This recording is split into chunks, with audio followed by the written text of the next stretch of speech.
guys, and welcome to a very simple eyeshadow look. So this is a neutral everyday look, and you can do it using any kind of neutral palette you've got. I've got one here. This is the one that I've used for this one. This is the Revoholiceyes. Came in the Makeup Revolution advent calendar. It's full of lovely neutral shades, but you could do this look with any of palettes that have got a similar kind of theme to this. It's very straightforward, very simple. I've kind of been forced into using neutrals because this is my palette for my rolling project pen, and I'm not a neutral person, but it's been quite nice working out what to do with this. And this is the one, this is my go-to. This is my go-to one for work. It is really simple. I keep saying it's really simple, it really is. You've got 4 shadows, 5. You can throw a few more in there if you want, but you basically use one to set your primer. You don't have to use that, you can use your face powder, so there's one less.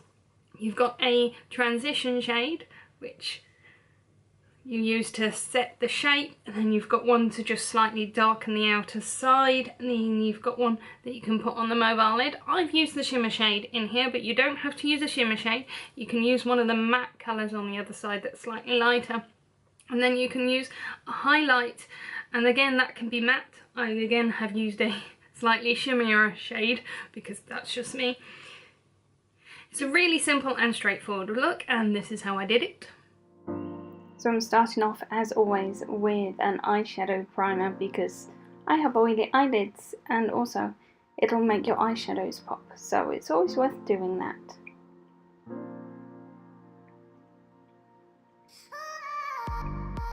Moving then on to your first colour, and I'm using the lightest colour in the palette to set my eyeshadow primer, but you can use your face powder if you like. The choice is entirely yours.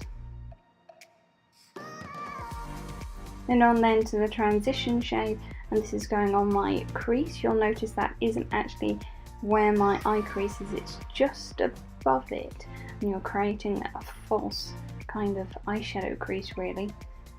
And I'm just blending that out, and I'm not moving this shadow up high towards the brow bone. I'm just blending it out where it needs to be. Then creating a V shape to bring it down to my eye as well, to create a nice shape.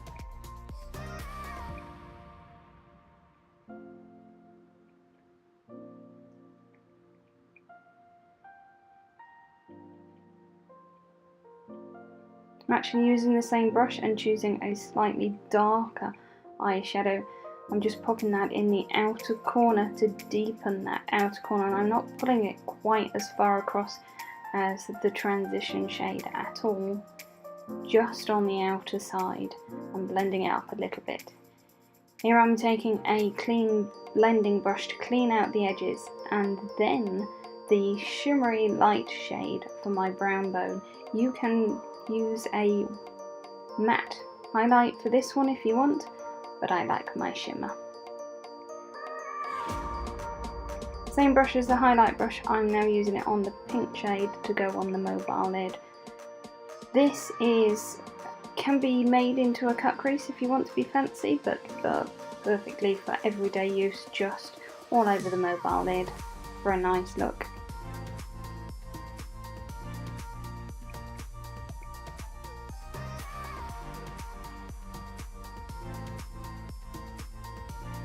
And then I'm just making sure that everything is nice and blended where I've put that lighter eyeshadow on. And then I'm running that colour along the bottom waterline to connect it all together. Again, checking any blending or anything that needs blurring out. I didn't film the eyeliner, I didn't film the eyebrows. We all do our eyebrows different ways. Obviously mine are blue to go with my hair. Yours can be any colour that you like. The eyeliner I chose for this particular look is obviously the blown out smoky eye one. So I literally just drew it on my kohl pencil on, and then I smudged it out with a brush so it blurred out, and it looks really nice and soft with this look. You don't have to do that, you can do a wing. I've worn it with a wing before, it looks great with a wing. It's just up to you. This is a great simple and straightforward shape that you can replicate using all sorts of different colours. It's entirely up to you. This is very customizable.